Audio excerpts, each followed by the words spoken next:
Greetings, divine, all blessed, peace and love, joy and prosperity.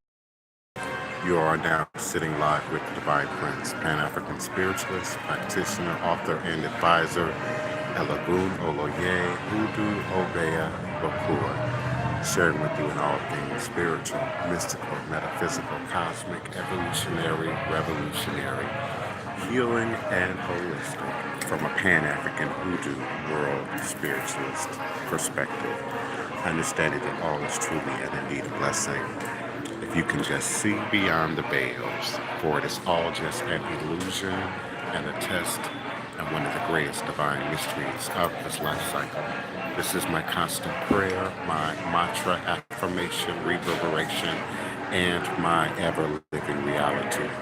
It is crucial to the very foundation of my understanding, my teaching, my walk, my works, along with this divine, all-blessed life path and journey is how I, the Divine Prince, make sense out of all that we are challenged with here in our daily existence on Mother, Father, Earth.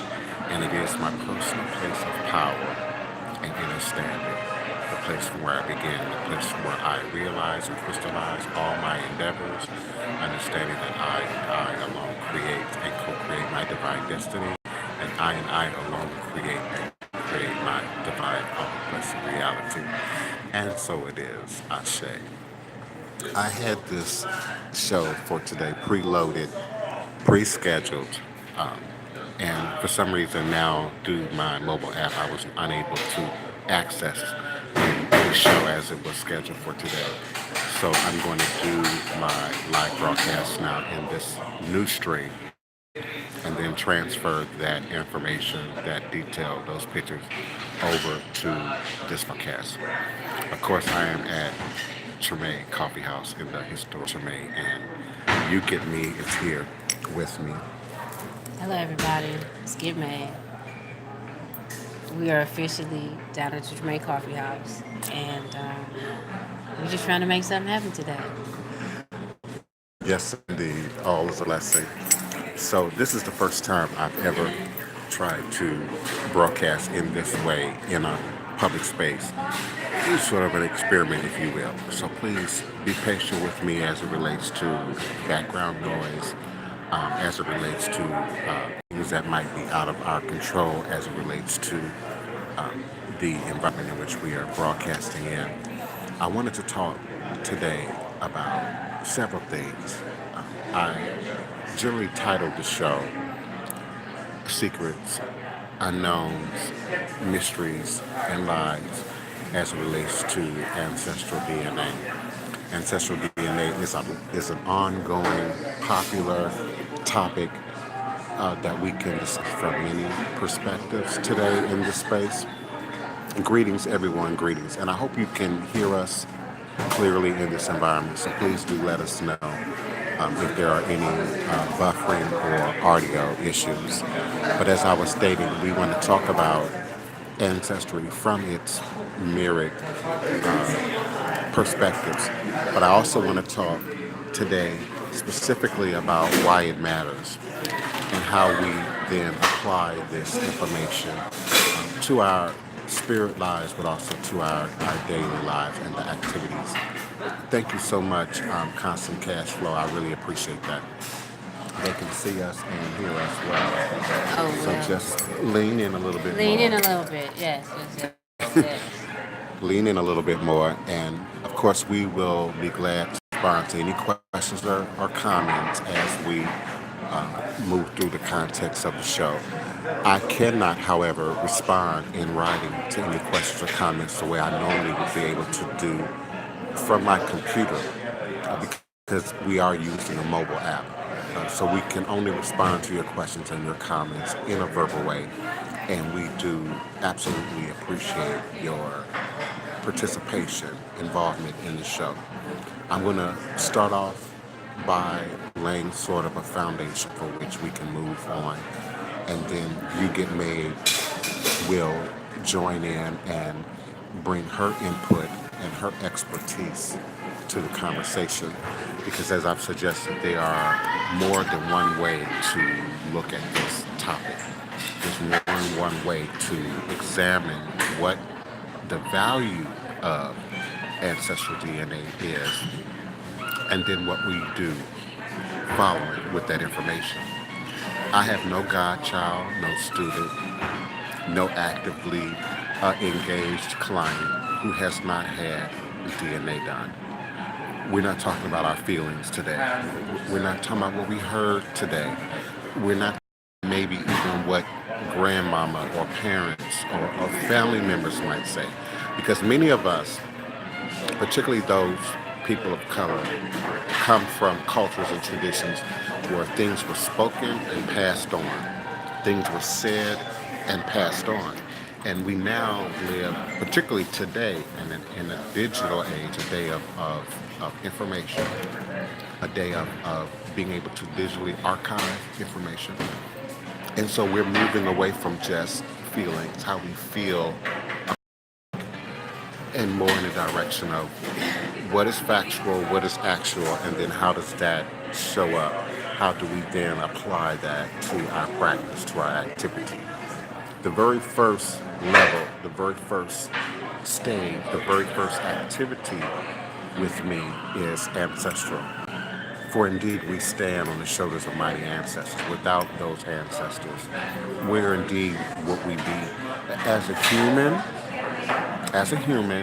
but also as a spirit being, as a god or a goddess. Where would you be without the foundation of those that came before you? Literally, figuratively, when we think of blood, we think of bloodlines. But when we look at Ifa, Akan, Lakomi, Tehri, Apollo, Voodoo, there's another lineage that comes up, and it's a lineage that is established through culture, through practice, through tradition. You Get Made, and I'm going to allow her to introduce herself, but she's an expert as it relates to ethnicity and then cosmology as it relates to cosmetics, hair, makeup, and how that then is translated down on many levels. First, ethnicity. I mean, you can't go in. Absolutely. How about let's make this happen? I'm sitting. Remember, the mic is down here. Now, this is my first time doing this, so forgive me. I'm sounding like the old folks using the internet. Anyway, um, when you are making choices about your the way that you look, the way you show your face, you already know that color matching is a big deal. No matter how light, no matter how dark you are, you just want to be the best you and not have um, that unsure feeling. People are looking at you like, did you do it right? Did you make the right choices? Because there's 10 million YouTube videos that you watched and you did all of those things, and then you will remember what your mom told you, and et cetera, et cetera. Just take a moment and realize that rocket science is just makeup, and you can wash it off, or going to make you look like the best you, because it's between cultural standards, community standards. Beauty is in the eye of the beholder, no doubt. That's exactly how it goes. And let's not neglect religious and spiritual Oh, standards. absolutely not.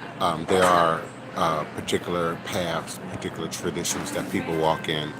Some don't allow you to wear makeup at all. Others allow you to wear makeup and appear in a particular fashion when you're in that group and you're in that setting. There are certain rituals, certain practices that require naturalness, things to be natural in the context of the ritual, if you will. When we look at natural and what natural is, and particularly today, how natural is being marketed and utilized to not only empower people of color, also to sell products. You Get Made and myself had a really intense conversation yesterday about the marketing and selling of products, Oh yeah. particularly to us and to people of color, by people who are not us, by people who are not representing us, and the different levels of messaging that is inputted there that shows up on our skin, that shows up in how we view ourselves, that shows up how we interact with ourselves. One of the first general mistellings is that somehow makeup, hair, how we show up every day is somehow Eurocentric. It's somehow a white thing. It's somehow a European thing. And today, in the first of many shows, we want to first establish, which is why I began with ethnicity, the idea that eyeliner, mascara, eyeshadow, lipstick, hair extensions, hair weaves, wigs, afros, all of these things originate from the mother continent. All of these things. We look at Sudan, we look at Ethiopia, we look at Egypt. When we look at the Nile Valley region from a archaeological, from a spiritual, religious, cultural perspective, we see the presence of all of these tools that somehow today get labeled as doing the right thing, Oh yeah. or trying to hide who you are. Yeah, a thing where you're not presenting yourself in a way that can be deemed as big air quotes natural. The thing about it is that there's been a westernized ideal of what beauty is supposed to be as it's been presented for the masses to be able to consume, with complete, utter, and total disregard for the cultural ceremonies that started the whole ideas, the showing respect and obedience to your deities or your spiritual connection to your communities. Um, is something as simple as putting cosmetic just in the center of your brows crosses multitudes of cultures. And primarily it is the black, brown, beige, tan, yellow, and reds of us that are specific to painting and presenting at all times the best image that mimics and respects our ancestors, our spiritual tendencies and inclinations. It's definitely more than just a, oh, I just want to put on a little lipstick. There's magic in that. Every culture has a matchmaker, a witch doctor, the lady that has the magic that makes everything work, that fixes skin, that gets your hair together, that makes you pretty. You know, it's the makers of beauty That gives you your youth back. that gives you your everything back. There's something in a jar, there's something in a vial that has an elixir. When you hear that word elixir, Mm-hmm. it makes you think of magic, and really it is that. Magic doesn't have to be that tinkling sound that you hear on a TV program. It's something that seems to take something that's completely reasonable out in the nature, out in the world, and applying um, that right there, where it's a respect and an acknowledgement of where you come from, and however you choose to present that to the world. We even see in TV, movies, books, imagination, the mixing of concepts, cosmetics, skincare, culture and ethnicity, and magic. One of the more recent demonstrations that comes to my mind is American Horror Story, where Madame Lalaurie was taking the blood of slaves and using it to replenish her skin to bring her youth back. Um, Now we know there's a level of truth and historic nature to this story, but we also know that there is a creative license that is taken when we create TV, movies, books, things of the imagination. But as You Get Made suggested, when we go back to the ethnocultural, archaeological history, to the archive, we see the application of eyeliner, the application of mascara, the application of lipstick, the application of eyeshadow, the application of the third eye, the application of tattoos and markings on the face, primarily with a purpose, beyond vanity, beyond trying to look cute. Um, just beginning with the eyes, we say the eyes are the windows to the soul. And when we think of the Uchat in ancient Egypt, the magic eye of Horus and the magic eye of Isis, and the application of cosmetics, mascara, and eyeliner to the eye to not only heighten and emphasize personal power, but also defense against the supposed power emissions of others. Protection against the evil eye is the first thing that many people think of, but protection at a much deeper level, preventing things from entering through that window that subsequently affect how you view yourself, how you view your reality, your ability to act, to create and recreate within that reality. So it's more than just vanity. It might show up today as vanity because many people are applying. For example, I see earplugs everywhere, and I've had earplugs now since, I don't know, the 90s. I've never chosen to gauge any bigger. I've never chosen to get, huge National Geographic type, Huge earplugs. gauges. But yet we often see people mimicking the culture, mimicking the tradition, not fully understanding what the practice was intended for. It's my understanding that at some level of ear stretching and lip plug was an attempt to prevent enslavement, particularly when you think of the clay plugs in the ear and in the lips, both the top and the bottom. Some archaeologists, usually archaeologists outside of the culture, have even suggested that it's a mimic of animals, a platypus, if you will, where there aren't very many platypuses in the part of the world where this earplug example shows up in the historical archive in terms of archaeology. So it was believed that if we could change our look, disfigure our look, add something more human or less than human or outside of humanity to our look, it would prevent capture. It would prevent enslavement. But we see that today as a jury. We see that today young people of many diverse ethnic groups utilizing piercings of various parts of the body that don't line up archaeology with the original purpose, the original intent of that type of piercing, uh, the reason that piercing was done.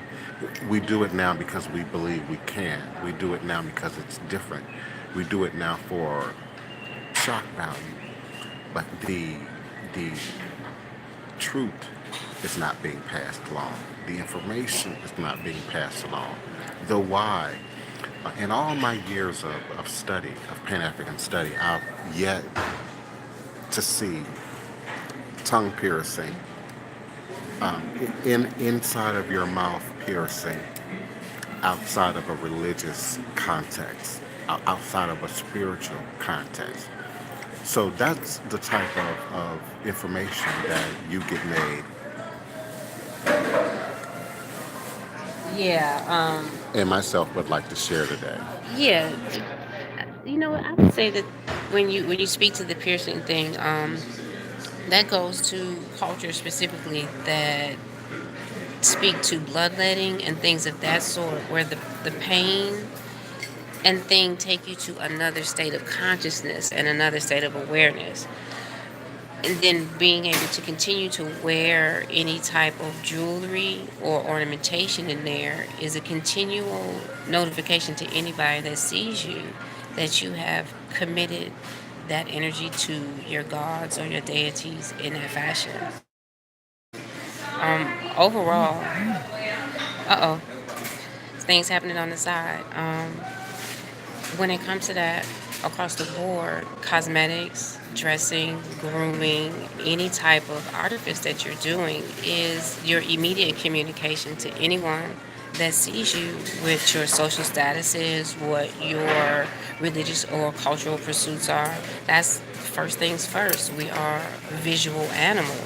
And when you see somebody who has their eyes blacked out or they have the lips done in red, you get an immediate reaction, whether you run towards it or run away from it. That's neither here nor there. The person is presenting themselves to the world in the way they wish to be handled. Whatever preconceived notions that blue lipstick and blue eyebrows make you walk around with, that's fine with the person who has on blue lipstick and blue eyebrows. I promise you. As I have been going back and forth with the Divine Prince about these concepts of social beauty and how they primarily work in some type of religion, cultural recognition and acknowledgement, um, and how they've just now become part and parcel to culture as a whole, where it's a big deal about the amount of effort and energy you put into what you're doing, the products that you're using, the brands that you say that you're using, things of that nature. Make it be more on a surface and cursory level, something that's not really substantial. You're not coming away from that experience with a more in tuned sense of self, maybe. Yeah, it's pretty, but it's pretty vacuous. Without understanding that the choice to do henna designs on just the fingertips as opposed to the whole hand, or the choice to wear flowers in the hair but only specific flowers at specific times of the year, how that ties into respect for nature, ley lines, fair folk, or just really an overall encompassing appreciation for something that is way beyond a mere mortal's ability to understand. And I want to say that a lot of us have seen The Color Purple, and there's that scene where they're walking, and they say, a tree does everything but sing and dance to get noticed. We all just want to be loved. We all just want to look right. We all just want to feel right, whatever that right is for each person. And we, more often than not, find that right us through ceremony and ritual, and you don't even realize it. I wish I could block that light. Oh, our light is so terrible on the other phone. I'm so sorry. Yeah, see, I see you with the piercings and thing is a release for you. I'm sorry, I'm having reflection issues with my glasses, etc. But it's working out. I myself had a tattoo done with the same tattoo artist that had done my brother, and I should have had that work done over 2 weeks. I wound up having it done in one day. Oh, I totally blacked out. I had a whole apocalypto bloodletting experience. And it was a big deal for me in that moment to be crying those silent tears of unbelievable pain, and to have the same artist that had touched my brother, that he fought, he was active duty. He recently retired from the army. He went over there and did a lot. And it was a big deal for me as the big sister to have that. So look at me. Um, just like a real person, right? Girl, these lashes? No, we gotta hold on to this face. Let's get it together. Yes, Let's get it indeed. together. No, it's okay. No, it's okay. He's still alive. It's fine. It's fine. It's fine. It's fine. But it just reminds me of how things like that, just the cosmetic choices, the artifice that we choose as our armor to face the world, and the slated dragons that I'll are hold it for you. are in our look at thank you back, and the slated dragons that are in our life, that feeds into just about everything that I'm about, just about everything that I'm trying to connect to, and cultivate. I also like to use words that have similar letters together to make it be a whole thing. Where we're connecting to culture through cosmetics and the common unity of everybody just wants to be and feel love. And you know what? Have them eyebrows like that. Look at that. It takes like 10 minutes to draw those on. I don't have any eyebrows. But look, and then you do this and you do all Yes, that, indeed. and then you feel better, and you present the strength to the world that you know that you need to be able to move forward. I know, right? Laughing at me. Yeah, I'm pretty funny. Um, and then apparently I have the hip hop hands right here, like the hype man. No, I need it. Oh, Yes, okay. I indeed. know. See, and this is why you called me here, because once I start getting into the thing, I just start going, because these things are really important to me. And I also wanted to talk about the origins of some of these things that we use. Oh, For instance, foundation. oh, ho, ho. This is my favorite one. That's a The big one in the media right now. one of my The favorite sister ones. who was on the reality show, the Okay. Jamaican sister who Okay. talked about bleaching her skin and how she was under attack as a black woman, as a dark skinned woman, and I think she faked bleaching her skin. Okay. I'm not really clear on that. I know that it happened. I saw some of the photos of it. It blows my mind. Okay, right. Right. Uh Okay. huh. My mother is brown skinned, and I will tell you that from the time I was 5 till I was about 15, I was waiting to turn brown skin. Like I was waiting. I was like, maybe when I get to puberty, I will get to be brown. So when obviously that didn't really work out, but you know when I see things like that, whether it's to sensationalize or to get whatever it is you're trying to do, you know, that's deep seated in something else that has nothing to do with the masses and yet everything to do with the masses. Um, it's It's some how we. BS. And the thing is, I can't say It's it. been how we've been indoctrinated Yeah, into yeah. racialism and shadeism. That last comment, please just type yes in the chat so we can see your comment again. Constant cash flow. Yeah, Y'all's comments keep disappearing, so yeah. just You got to type give me something yes else. or something in the chat so the chat box is visible to us again. She did this show how much insecurity is in the black community. She didn't actually bleach her skin for real. Okay, Yes, and okay, yeah, okay. and we kind of knew Yeah, that, yeah. That was some of the but it's the details. message. I understand it if she didn't do it for real, and it was to spark a conversation. The point is that the conversation has to be had, and that she felt that she needed to do it in this way to be able to get as many eyes as possible on her in that in the platform that she had. And I'm Right. fine with that. Like, definitely use what you have available, while they looking at you. Make sure that you have something for them to see.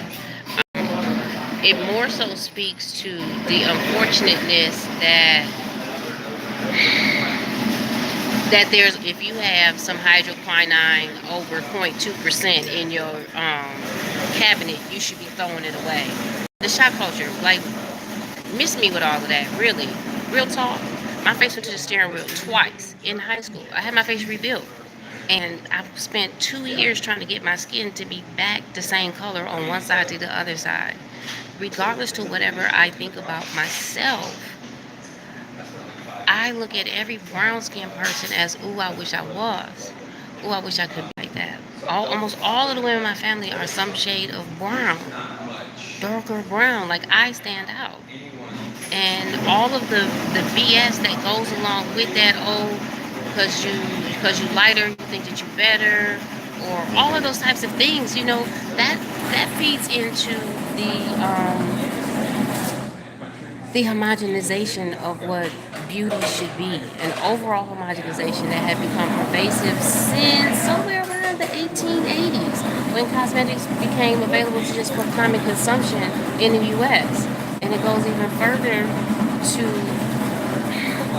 just drive me crazy that it continues to this day, where there you have to have the advertising campaigns with Dove pulling off the shirt and a dark skinned girl and a white skinned girl and all of those types of things. Like it all ties into this cursory on the surface BS. Hmm. If you had more understanding of what the root was of the artifice, the root was of the doing the cream this way and using products that way and using the color that way, and understanding that it's more about bolstering what you have internally and supporting it as it moves in amongst, where it makes it more attractive and appealing as Yes. a whole, because that's a symbol of like put together, and you out in Walmart and you got a bonnet on your head and those yoga pants, and you ain't seen no parts of any type of support garments under your under, and you have your kids out looking a mess. You look a mess, and then you're perceived as that. Not to say that everyone has the time to get all in full drag and all of this, but the fact of the matter is that presents that there's a lack of balance within yourself, that you don't even have the 8 minutes to put yourself together before you Now, leave the now, house. what about the natural brother and sister who might say, "I don't need makeup. I don't That's need fine. eyeshadow. I You don't know need what? You don't need it. eyeliner." You don't I, need I, I it. think the underlying message is how once commercialism, once money gets involved, once politics gets involved, once political correctness gets involved, that's when we develop these ill feelings and attitudes about ourselves and about each other Oh and what we yeah. look like and what we're wearing and what it must mean and what it must present. One day I might have on makeup, the next day I might not. One day I may be filming a movie, the next day I may not. It is not a direct extension of who I am as a person at any given moment in time and space. It is a relative extension of who I am as a person in terms of the diversity that exists within us all. We are all many people. We are all more than one thing. We are all more than one understanding. And that's why I like to say inner standing, because once you take what you think you know, what you think you understand, what you believe you believe, your political platform, if you will, ultimately it shows up in your demonstration. What you do, how you act, how you treat people any given day. The ancient Egyptians often use makeup to defend themselves against much of the hateration and the negative energy and the emotional spiritual attacks that we all feel we're under at some point in today's modern society. The dirty looks of others, the envy of others, the jealousy of others, the discriminatory, prejudicial attitudes and feelings of others. You can first block that starting with your eyeliner. Okay. Listen now, because how many of you have seen that meme? Was like you need your eyeliner to be sharp enough to kill them with. There's more than just something cute with that. When you're focusing attention by outlining it. Excuse me, I was just eating cake. Um, you already know what it is. You know what it does. You're looking at yourself in the mirror. You know how you look. You know how that side eye changes when you tilt your head back and you see that crease right there. You know how it makes you feel, and you know how people react to that. Um, Now, and Divine Prince keeps speaking specifically about the Egyptians, but I definitely want to make sure that we include that they aren't the only ones. They are just part of the list Who of created usual suspects. foundation? Okay, here we go. Who created foundation? Here's something. This is my favorite thing to throw out there. Foundation is a cosmetic that we think of today, how we think of it. Anybody have any idea who did that? Feel free to go ahead on and type it in as I speak about these other things. The Sumerians, Assyrians, a lot of Middle Eastern cultures, of course, any culture that has excessive exposure to heat is going to have more cosmetics, emollients, oils, skincare issues, grooming challenges than most others because they are exposed. So just know that at the same time that the Egyptians were coming up with social beauty and how it's a representation of status and power and things of that sort, other cultures were doing the same thing as well. Unfortunately, it is the usual suspects that have been writing our incomplete history of cosmetics and culture. And that's where my little makeup tour that I'm working on, looking for sponsors and endorsements and platforms. Shout out the Makeup Show and PMAC, that we'll be talking about. So let's go to the answer. The answer is Native Americans, indigenous, as we think of your Cree, your Crow, your Blackfoot. Native Americans were the first ones to come up with the concept of foundation in the way that we use it now, as in you're using a liquid product, a cream product with some color applied to it onto the skin first. Feel free to Google it. It's out there and it's free. And do you know why? Was it just, were they wearing it just for cosmetic No, safety purposes, or was it some other there religious was deeper there meaning? were there was a combination of things that led to it. Part of it was to protect the skin because it's cold out in the forest. That part, and it's to protect the skin from any type of wind damage and stuff like that. As you know, when you're outside and it's 20 below, it's harsh on the skin. And additionally, with the color that they were adding to it, that was going into ceremonial things where it was giving them power, it was giving them strength, it was giving them protection. Where So you, you're talking about like the red ochre, like they use in East Africa. yes, it's and also in a similar fashion, you will find that cultures that makeup and mask and paint use a lot of the same reasons and reasonings for the items that they choose because the properties are there. I mean, turmeric is turmeric. I don't care where you put it. I don't care what you do. It is what it is, and it can do what it does. So, Some of you vegans and vegetarians and my sister Wapani know a lot about the power of turmeric. yes, turmeric is a winner. Hey, how's it going? Hey y'all, hey y'all. Think when you are looking across the board, like I said, at the cultures who have to take care of their skin, who are known for dealing with cosmetic as a whole, whether it's masking for ceremonial things or it's something that is specifically that only one section of the culture does, like the geishas or ladyboys or any secular and specific group. Monks, priests, regardless to what the focus is, somebody has some type of specific dress, specific costuming, specific ornamentation before they come out. My costuming, my ornamentation, so you can see, you can know who I am, you know what I do, you know where my power comes from. You see where my seat of power is. When you're thinking about eyes of Horus and any type of pectoral symbolisms or juries and things of that sort, you're seeing a person's seat of power and the things that are important to them that they are projecting their power from.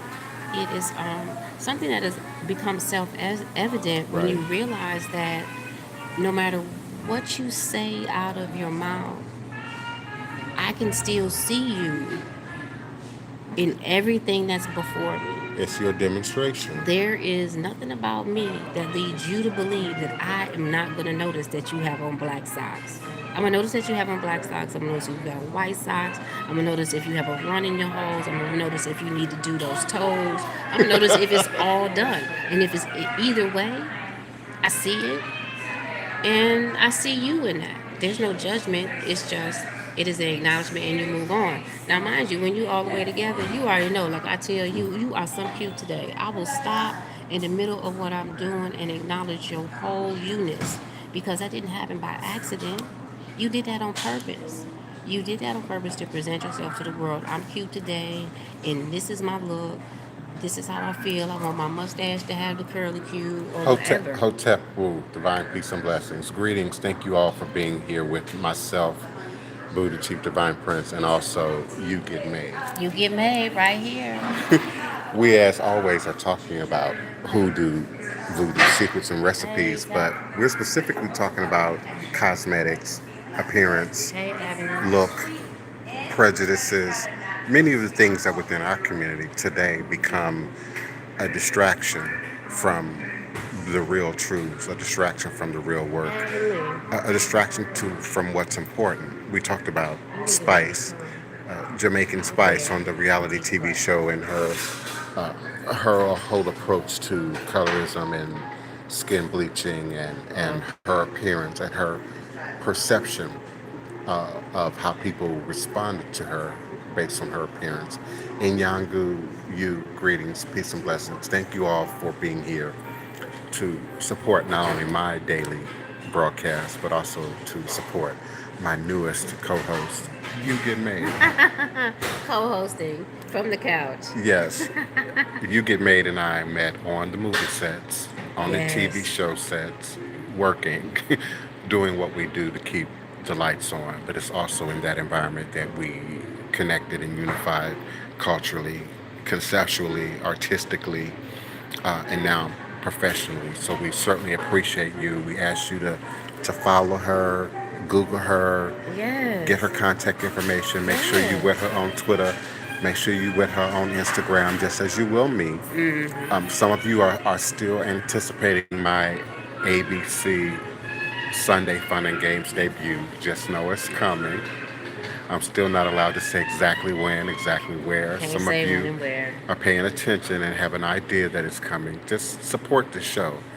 Tune in to all of the ABC fun family shows that come on Sunday night between 7 and 9 o'clock, I think it is. And you'll see me. Just know it's coming. It's coming. Thank you so much, Danette. I appreciate you. Thank you so much. And I wanted to share and bring the broadcast into a different environment. Slightly different. Yeah. Take it out of the house, if you will, and out into the community. And hopefully, over time, we'll have more active participation, not only here in this virtual realm, but also here physically on the ground. Welcome to join in. Welcome to stop by. Oh, And please absolutely. support Treme Coffee House. Treme Coffee House supports me. I support Treme Coffee Tremaine House. Coffee It's one of my House. most favorite coffee locations in the city of New Orleans. You never know who you might see in here. Local celebrities, international celebrities, people in the industries, the various industries who are working behind the scenes. You see them also here enjoying a cafe au lait, if you will. A nice hot traditional New Orleans coffee. Yeah, I hear you saying follow me and everything, but this is what you have to do. If you're looking for me, it's the letter U GETMADE because that's what happens when you sit in my chair. You get made. You will find me everywhere as you get made. You will see me doing this. Yeah, it's some type of silly picture like that. I really enjoyed coming out here today. Thank you, thank I you. really did. It was And pretty yes, fun. thank you for your support of Oba Obatala. Oba Obatala will be back from Ile Ife, Nigeria, West Africa, on many more occasions in the coming months. We are also planning my annual Dan Obatala ceremony for the first week of April next year.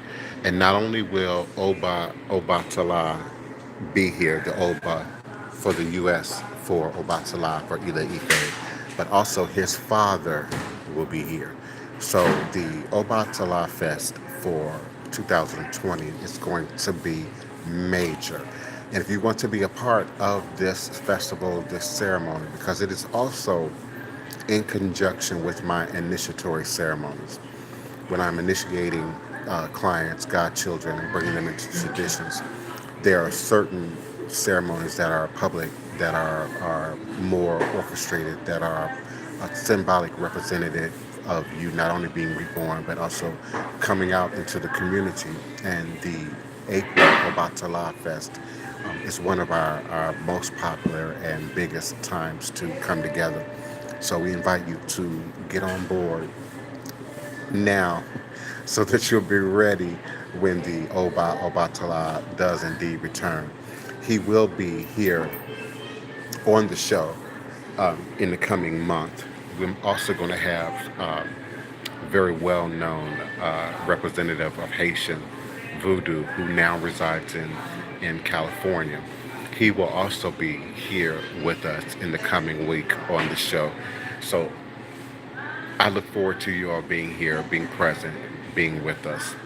My sincere prayers go out to Mambo Marie in her present state and condition. Prayers go up for her and all those who know her and support her. Prayers go up right now for Mambo Marie. I certainly appreciate your time and your energy and your patience for me always relearning the technology. As soon as I end this broadcast, I'm going to transfer all the written material from the show that I had programmed to broadcast at this same time into this show, so that show will disappear and this live stream will replace it. I appreciate each and every one of you. We both ask for your continued love, We certainly do. your continued support, Love and support. Continue. Yes. continued shared support. All is Absolutely. truly and indeed a blessing.